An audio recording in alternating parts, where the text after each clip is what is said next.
The year was 1995. Television Corporation of Singapore launched its first English sitcom, Under One Roof. Action! And it was an instant hit. I'm going to tell you a story. Sit!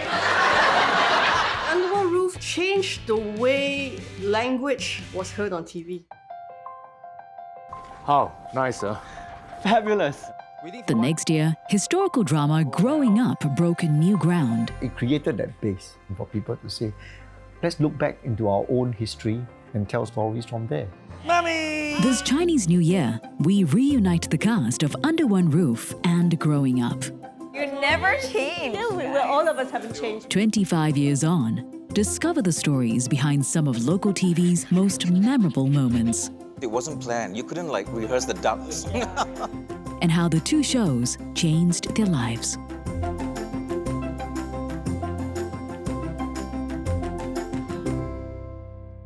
the way from Caldecott Hill, it's the Rara Show with Miss Lala and Arthur. Under One Roof kind of rose from the ashes of a previous show I did called The Rara Show. The irreverent sketch show would set off a flood of controversy. Okay. In Singapore, you don't put seatbelt, fine $50, no? Arthur, Huh? you put your one in my hole. There was a lot of objection from the authorities because it hinged on sexual jokes. And we were told categorically to shut the show down. We were a team in disgrace.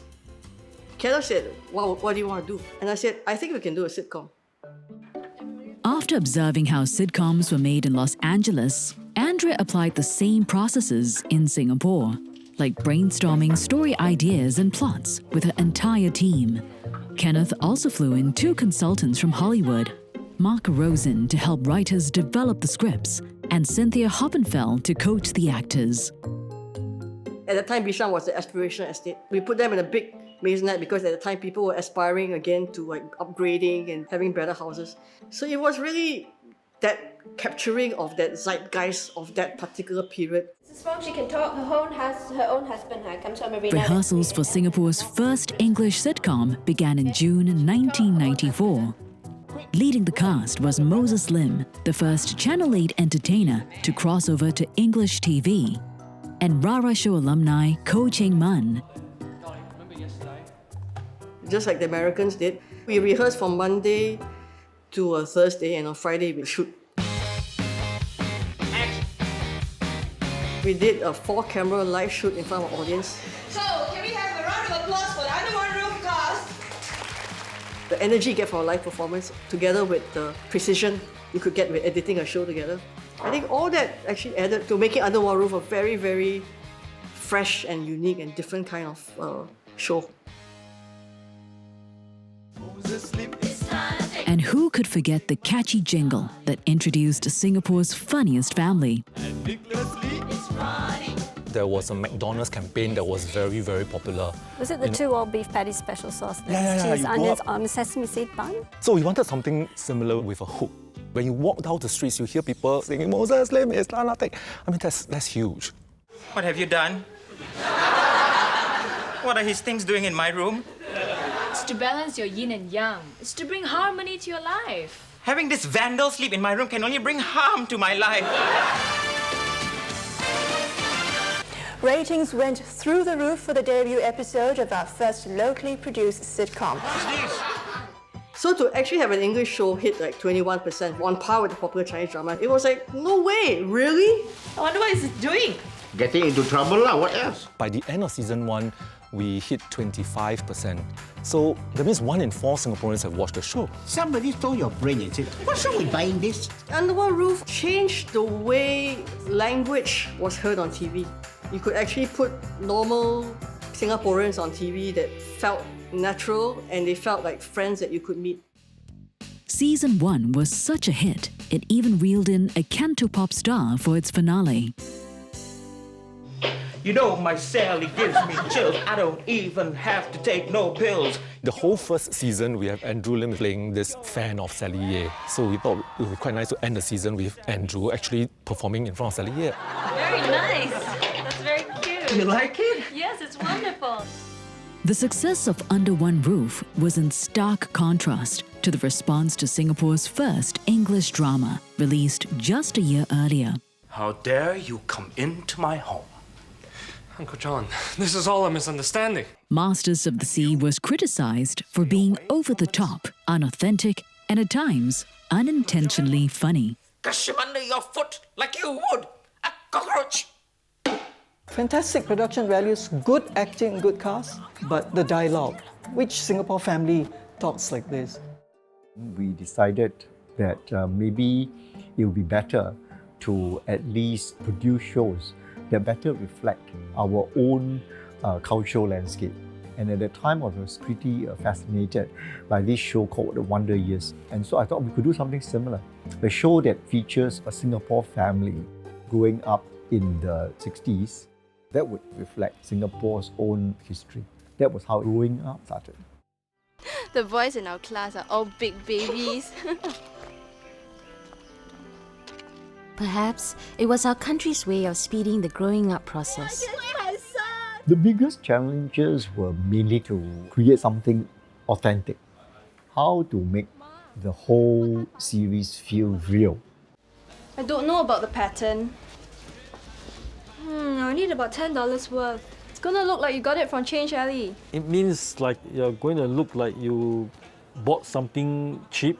So this line I would not have come up with. I would not have known about Change Alley. So this has got to come from someone who actually grew up in the 60s. Manager. Yes, manager. So during that time, a renowned local writer, Pek Chew, came in to just look at the dialogue to make sure that it sounded like a local lingo. He said, Die must have the shop, and he don't mind paying more. Hey, Gary, if you can pay the same, I rent it to you lah. I edited the script with my ear, not to be read, but spoken. How a husband and a wife spoke to each other, how the father spoke to the son, the mother to the children. Like, oh yes, my grandparents used to be like that. Every time I have to clean out your room. I'm not your servant, you know. You expect me to keep your clothes, is it? The other challenge, obviously, we were filming in the 90s, so there were challenges looking for sets. Hello. The good thing is that we had a back lot with a 60s set. Also, there were still places the set designer will go in, dress it up, and from a certain angle, it will still look authentically in the 60s. Growing Up was, I guess, the first drama series that kind of resonated with a lot of people. It gave us the confidence creatively to say that yes, we are able to tell stories of our own, not just replicating a Hollywood template, right? And it would find an audience in Singapore.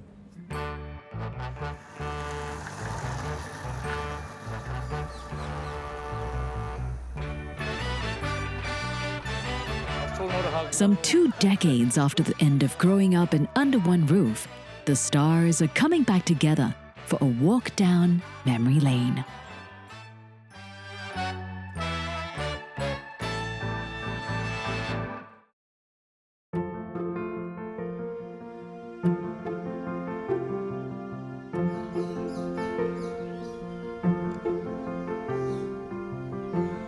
"20 years after the last season of Growing Up, the cast of the nostalgic drama series are meeting in Singapore's last remaining kampong. This is like being on set again. Hi! So nice to see you after so long. How are you? Oh, no, okay. Gary, hi! Hi, Benedict, how are you? Is this live? How? Nice, huh? Fabulous. Hey, Gundu. Waiting for what? Go and help. Once I saw the first episode of the first season, I knew it was probably going to work. It was just moving into a shop house and introducing you to the family, right? And you could actually see what kind of personalities they are right from the start. Get your things out of my room. Your room? Since when? I don't see your name on the door. Because of the writing team, we managed to layer a lot of things into what was an ordinary family situation.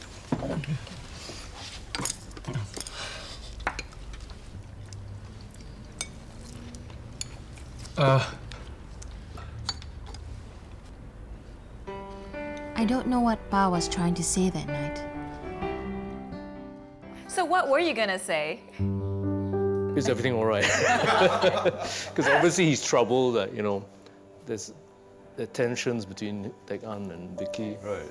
And then obviously something happened with you because you've been crying. I could relate because my father was like that. He didn't say very much at all. Yes. Throughout our relationship and our life. So I found that very relatable, and then probably a lot of kids have fathers like that, certain generation anyway. It's a very Asian thing, isn't it? Yeah. They don't really communicate their feelings at all. Kay Tong was already a known actor, and he's really also ventured into Hollywood. So we were quite clear that he would fit that role very well. Mr. Tay, the authoritative father figure. You have no qualification. How far you want to go in life?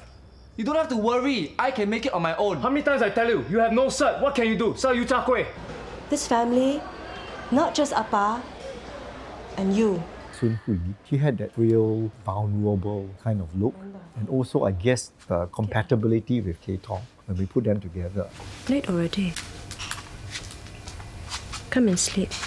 It was the first time I was acting on TV, and I remember when I first found out he was playing my husband, I was so nervous. Because he's my uncle. Actually, we never let anybody in on this. Yeah. He's my mother's cousin, twice removed, or something like that.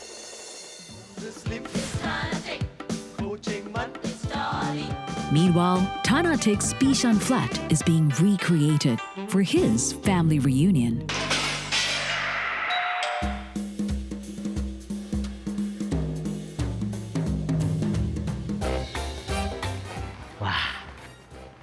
This was my house in Bishan, and this is the place where I used to stay long before your time, in the southern province of China. Honey! Mommy! Mom and Dad, you saw the kitchen is gone. And look! Those pearl paintings or whatever Do you carvings. remember those? Yeah.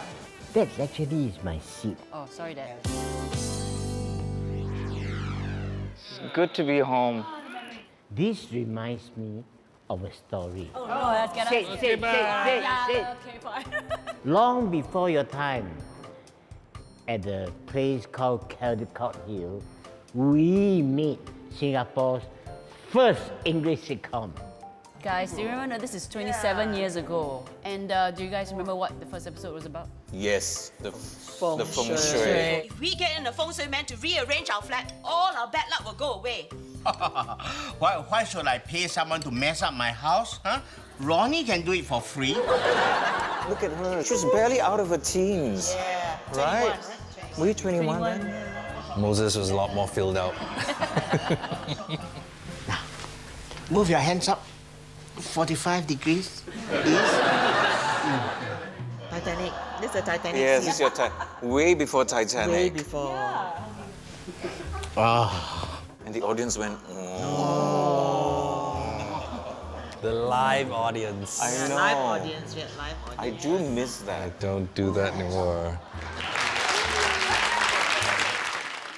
People used to come up to me and quote Yes. lines, Yes, Yeah, that's right. because they study it throughout the week, waiting for the next episode. When I travel, come back to Singapore airport, then the custom. How are you, Mr. Tan? So, what's your favorite episode? 30 years ago. How I take Yes. We could hypnotize you. In this episode in Season 2, Tan Ah Teck is brought back to the 1960s, to the time he first meets his wife, Dolly.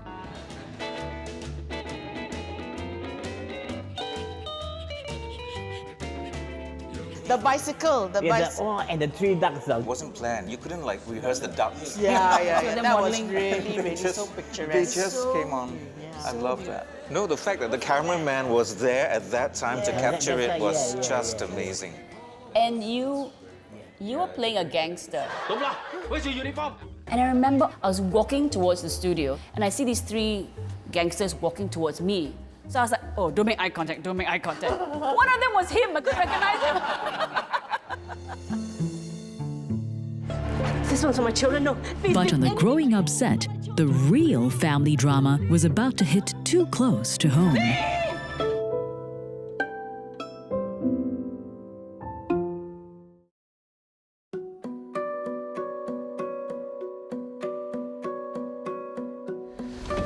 Ma, you're not feeling well.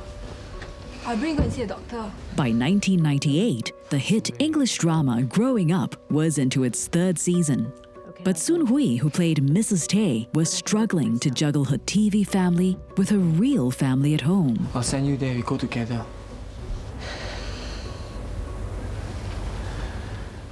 How old were your kids then?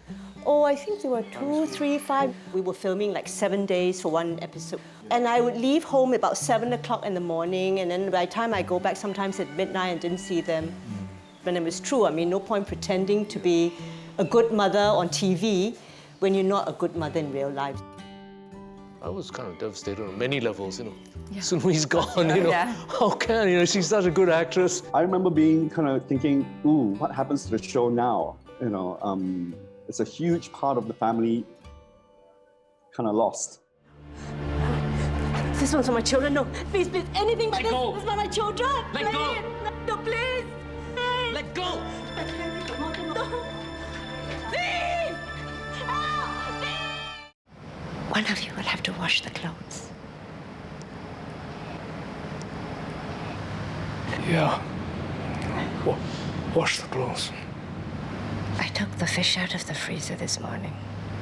Cannot put back, or it will spoil. I remember lying on that bed, even though it was not my close-up. I was just crying right through. I mean, it just came naturally, and I really, really felt sad.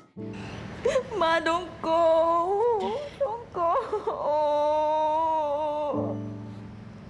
I want you to remember that I will always be with you here. I was just very stressed out I couldn't cry. But I feel like I pulled it off because the writing was so good. Just you saying things like, remember I took the fish out of the freezer. I suppose closure means everything, from the smallest thing to the smallest most thing. It's always the smallest thing because it was being taken care of by Mrs. Tay right through. She did everything. She did everything in the house, and then to suddenly leave everybody alone. I can imagine that's what a mother would go through when she's dying with all the people she's leaving behind. It's a huge void. Yes. Tell David I love him.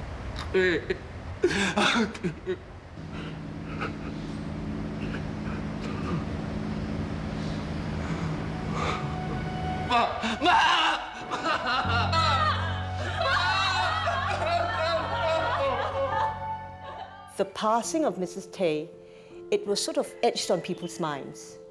Until this day, 20 over years It's later. the event, right? Yes. I feel that you leaving the show, it forced them to be brave, to take on this new storyline that had really never been done before in local TV. Yeah. Sorry. Look, even thinking about the scenes, I'm emotional. Both of you playing a father and mom, was perfect match. And Soon Hui, you were amazing. After playing Mrs. Tay growing up, I found myself becoming a better mother. I suddenly realized that she accepted the children for what they are, even though it did not meet up to their expectations. So after that, I worked towards being that sort of mother. It was pretty much the stepping stone of my career. From there, I went on to Channel 8 and other Channel 5 shows, but nothing has made an impact like Growing Up did. It was just such an amazing show. It was well produced, well written. And people still, I do know, talk about Growing Up. I think more they so still than when remember it was actually on. It was a kind of window into Singapore, doing Yeah. that period. I think the beauty about Growing Up is that all these difficulties one faces, relationship problems, and yet the family is there. So no matter how difficult it is, the family is there to cushion the problems. And adding extra cushioning in Under One Roof were the Tan family's neighbors, especially the character of Yusuf, the Mirabu seller, played by Malaysian actor and comedian Zaibo. Yeah, I still got the reader, man. Have any of Rosna's old boyfriends called her up before? No way, man. They dare not. They take one look at me and they run away.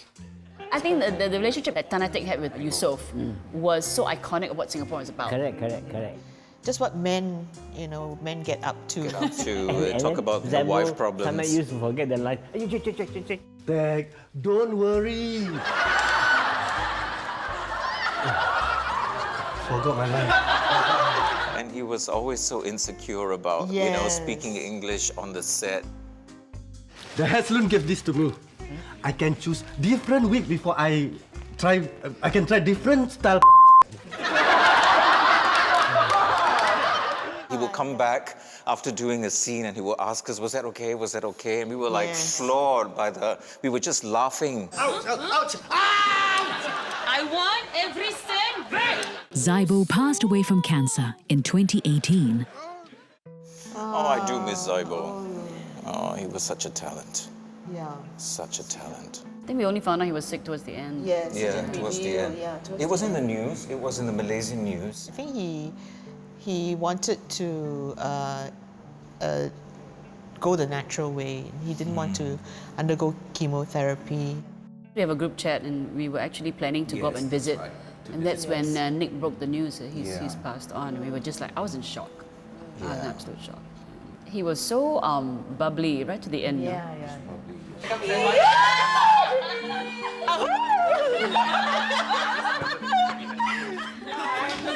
That's not very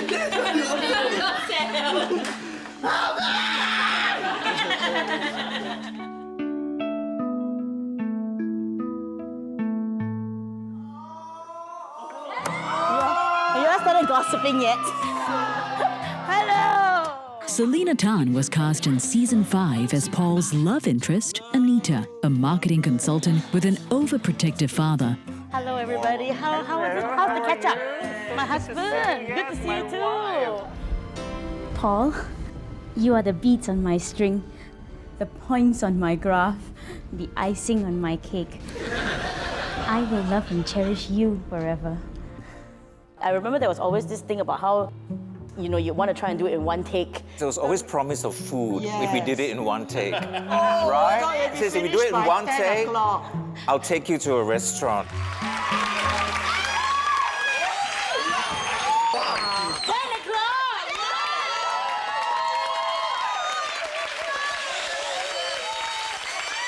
I really think that even everybody now really just thinks of the heyday of the sitcom is really the Under One Roof days. How it really established something and opened the doors for the other sitcoms to come. So I think it was amazing that what was achieved. You're welcome. We were happy that Bar could come back for the reunion dinner. Growing up, it always ends with a family dinner. Subconsciously, you create in your audience that feeling like, yeah, this is a feel-good family. Later, can go and watch fireworks. The reunion dinner was a reminder that at the end of the day, you don't just come home. You come home to a family.